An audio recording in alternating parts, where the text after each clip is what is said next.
Hello friends, मैं आपसे एक स्वागत करता हूं आप लोगों का हमारे यूट्यूब चैनल पर। आज पढ़ेंगे प्रश्नावली 2B के आगे के क्वेश्चंस के बारे में, तो वीडियो को लास्ट तक जरूर देखिएगा। चलिए शुरू करते हैं।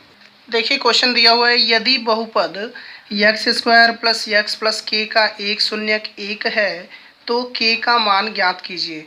तो इसका एक शून्यक दे दिया, यानी कि एक्स का एक मान दे दिया हुआ है। तो यहाँ लिखेंगे एक्स स्क्वायर प्लस के का एक शून्यक एक है। तो देखिए, जब एक शून्यक एक दे दिया है यानी कि यक्स का एक मान दे दिया है तो इसमें रखने पर जीरो के बराबर होगा। तो लिखेंगे यक्स बराबर एक रखने पर। तो यहाँ देखिए, यक्स की जगह एक रखेंगे और वर्ग है तो वर्ग हो जाएगा, फिर यक्स की जगह एक हो जाएगा और प्लस के बराबर जीरो हो गया। एक का वर्ग एक होता है, प्लस एक प्लस के बराबर जीरो। ये आपका देखिए एक और एक दो हो गया, दो प्लस के बराबर जीरो। अब यहाँ से देखिए प्लस दो उधर जाएगा तो माइनस दो, तो के बराबर कितना हो गया माइनस दो। तो इस तरह से बहुत ही आसानी से आप लोगों को के का मान मिल गया, के बराबर माइनस दो। कभी भी शून्यक वाला ऐसे क्वेश्चन देता है तो उसको ऐसे ही सॉल्व किया जाता है। क्वेश्चन नंबर 10-11 में सूत्र लगेगा आप लोगों का द्विघात बहुपद बनाने के लिए। तो पहले आप लोगों को सूत्र बता देते हैं। देखिए दिया हुआ है, दिए गए शून्यकों से द्विघात बहुपद बनाना। लिखा है, यदि किसी द्विघात बहुपद के शून्यक अल्फा तथा बीटा हो तो निम्न सूत्र की सहायता से द्विघात बहुपद ज्ञात करते हैं। यानी कि अगर कोई द्विघात बहुपद है जिसका शून्यक हमें दे दिया है और शून्यक मान लिया अल्फा और बीटा है, तो द्विघात बहुपद निकालने के लिए इस सूत्र का प्रयोग करेंगे। सूत्र है एक्स स्क्वायर माइनस शून्यकों का योग गुणे एक्स प्लस शून्यकों का गुणनफल बराबर जीरो। या लिख सकते हैं एक्स स्क्वायर माइनस शून्यक अल्फा बीटा है तो योगफल अल्फा प्लस बीटा हो जाएगा, बगल में एक्स प्लस गुणनफल यानी कि अल्फा गुणे बीटा बराबर जीरो। तो इसी सूत्र का प्रयोग करेंगे द्विघात बहुपद बनाने के लिए। तो चलिए क्वेश्चन को देखते हैं। देखिए दिया हुआ है, एक द्विघात बहुपद ज्ञात कीजिए जिसके शून्यकों के योग तथा गुणनफल क्रमशः दी हुई संख्याएं हैं।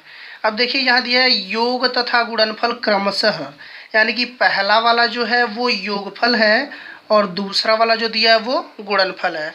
तो पहले लिख लेंगे, यहाँ लिखेंगे शून्यकों का योग, योग यानी कि बताया गया अल्फा प्लस बीटा, ये दिया हुआ है 1/4। और इसके बाद लिखेंगे शून्यकों का गुणनफल, वो आपका दिया हुआ है -1। तो गुणनफल मतलब अल्फा गुणे बीटा है, ये आपका लिख लेंगे -1।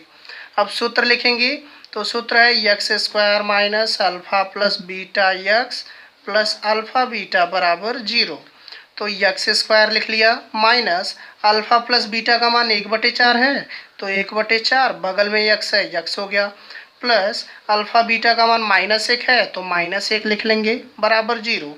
अब इसको देखिए हल करेंगे तो ये एक्स स्क्वायर, इसको हम x/4 लिख सकते हैं, x से कम x हो जाएगा, प्लस माइनस माइनस 1 बराबर जीरो। बटा 1 करके लॉसा ले लीजिए, तो ये आपका देखिए लॉस हो जाएगा 4, 1 से 4 बार में कटेगा, 4 का एक्स स्क्वायर में गुणा करेंगे तो 4x स्क्वायर, 4 से 4 एक बार में कटेगा, 1 का x में होगा तो x, और 1 से 4 4 बार में कटेगा, 4 एकम 4 बराबर 0/1 कर सकते हैं। अब देखिए तिर्यक गुणा करेंगे तो अंश का यहाँ 1 में होगा, तो किसी भी संख्या का 1 में होता है तो उतना ही आता है, यानी कि यही मिल जाएगा। तो 4x square minus x minus 4 बराबर 4 का 0 में होगा 0। तो ये मिल गया आपका द्विघात बहुपद। देखिए सेकेंड क्वेश्चन दिया हुआ है, कर्ण में 2 और 1/3। तो पहला वाला गुणनफल था, योगफल था, तो लिखा हुआ है शून्यकों का योग, यानी कि अल्फा प्लस बीटा बराबर कर्ण में 2 है, और दूसरा जो गुणनफल था यानी कि शून्यकों का गुणनफल अल्फा गुणे बीटा बराबर 1/3। तो द्विघात बहुपद बनाना है तो पहले तो सूत्र लिखना ही पड़ेगा। तो सूत्र लिख लेते हैं, ये आपका सूत्र हो गया। अब इसमें मान रखेंगे, तो देखिए x square minus alpha plus beta का मान कर्ण में 2 है तो कर्ण में 2, बगल में x है x, प्लस अल्फा गुणे बीटा का मान 1/3 तो 1/3 हो गया बराबर 0। बटा 1 करके आप लोग लॉसा ले सकते हैं, तो लॉसा इसका आएगा 3। 1 से 3 में भाग देंगे 3, 3 का एक्स स्क्वायर में गुणा होगा 3x स्क्वायर। ऐसे ही 1 से 3 में भाग देंगे 3, 3 का गुणा करेंगे तो 3 कर्ण में 2x, और 3 से 3 एक बार में कट जाता है, 1 का गुणा 1 में करेंगे तो 1 बराबर 0। बटा 1 करके तिर्यक गुणा कर लेते हैं, तो अंश का 1 में करेंगे तो ये तो पूरा वही मिल जाएगा, क्योंकि किसी भी संख्या का 1 में करते हैं तो वही आता है, और 3 का 0 में करेंगे तो 0। तो इस तरह से ये आपका हो गया द्विघात बहुपद। देखिए तीसरा क्वेश्चन दिया हुआ है इसी में का, शून्यकों का योग 0 है, पहला वाला योग था तो लिखा हुआ है शून्यकों का योग अल्फा प्लस बीटा बराबर 0, और गुणनफल है काड़ी में 5, यानी कि अल्फा गुणे बीटा बराबर काड़ी में 5। तो द्विघात बहुपद बनाने के लिए पहले सूत्र लिख लेते हैं, तो सूत्र नोट कर लेंगे। सूत्र आप लोगों को याद हो गया होगा, बहुत ही आसान है। अब देखिए x square minus alpha plus beta की जगह 0 और गुणे बगल में यक्स था प्लस अल्फा बीटा की जगह काड़ी में 5 बराबर 0 हो गया। यक्स स्क्वायर माइनस 0 में किसी भी संख्या का गुणा करेंगे 0 और प्लस काड़ी में 5 बराबर 0। अब ये 0 का तो कोई मतलब ही नहीं है, तो यक्स स्क्वायर प्लस काड़ी में 5। तो इस तरह से ये आपका द्विघात बहुपद हो गया, जिसका शून्यकों का योग और गुणनफल दिया हुआ था। अब देखिए क्वेश्चन नंबर 11 भी क्वेश्चन नंबर 10 की तरह ही है। दिया है द्विघात बहुपद ज्ञात करना है जिसके शून्यकों की योग तथा गुणनफल क्या है, क्रमशः दी हुई संख्याएं हैं। देखिए पहला क्वेश्चन दिया हुआ है 1,1, यानी कि योग जो है 1 है, गुणनफल भी 1 है। तो देखिए लिख लिया गया है शून्यकों का योग यानी कि अल्फा प्लस बीटा बराबर 1 और अल्फा गुणे बीटा बराबर 1। तो द्विघात बहुपद बनाना है तो सबसे पहले सूत्र तो लिखना ही पड़ेगा, तो लिखेंगे x square minus alpha plus beta x plus alpha गुणे बीटा बराबर 0। अब x square minus alpha plus beta का मान 1 है तो 1 रखेंगे, गुणे बगल में यक्स था तो यक्स प्लस अल्फा बीटा का मान 1 है तो 1 रख लिए बराबर 0। तो यक्स स्क्वायर माइनस 1 में यक्स का गुणा होगा यक्स और प्लस 1 बराबर 0। तो ये आपका हो गया द्विघात बहुपद। अब देखिए ऐसे ही दूसरा क्वेश्चन दिया हुआ है, इसमें शून्यकों का योग यानी कि अल्फा प्लस बीटा -1/4 है और शून्यकों का गुणनफल अल्फा गुणे बीटा 1/4 है। देखिए द्विघात बहुपद बनाना है तो पहले सूत्र लिख लेंगे, लिखेंगे x square minus alpha plus beta x plus alpha beta बराबर 0। तो देखिए यक्स स्क्वायर है माइनस अल्फा प्लस बीटा का मान -1/4 है, तो यहाँ -1/4 लिख लिए, बगल में यक्स था यक्स प्लस अल्फा बीटा का मान 1/4 बराबर 0।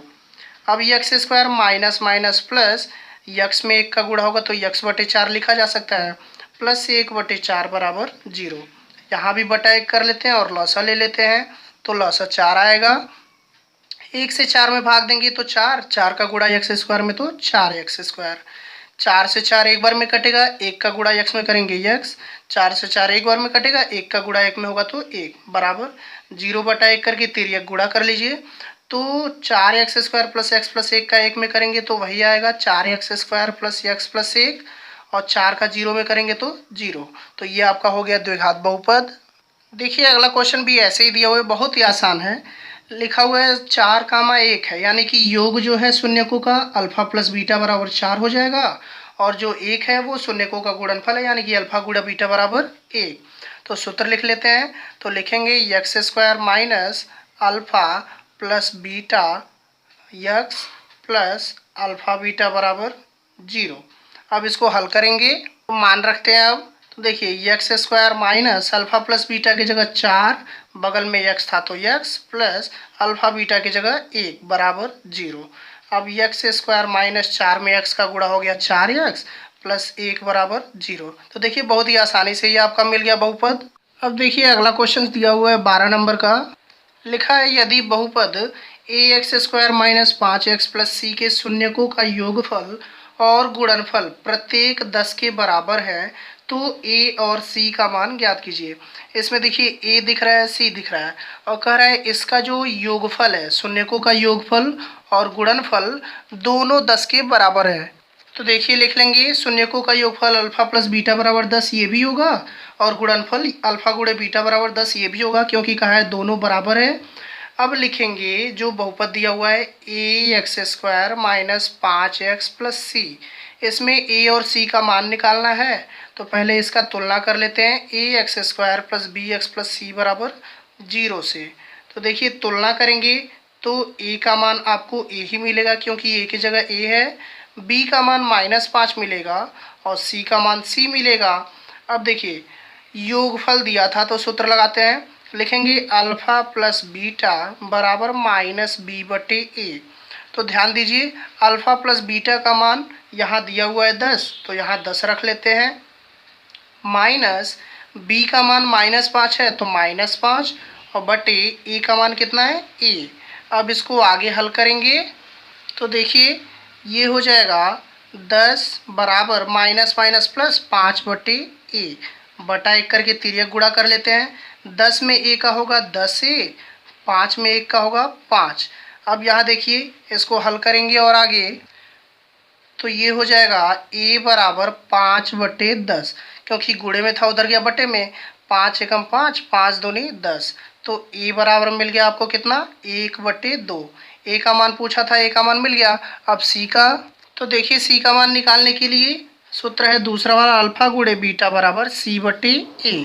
तो मान रखेंगे अल्फा गुणे बीटा का मान 10, c की जगह c था और a का मान a था।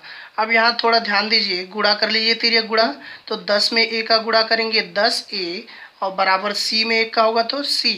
अब 10 गुणे a का मान अभी हम निकाले हैं 1 बटे 2 बराबर c हो गया। देखिए 2 से 10 5 बार में कट जाएगा।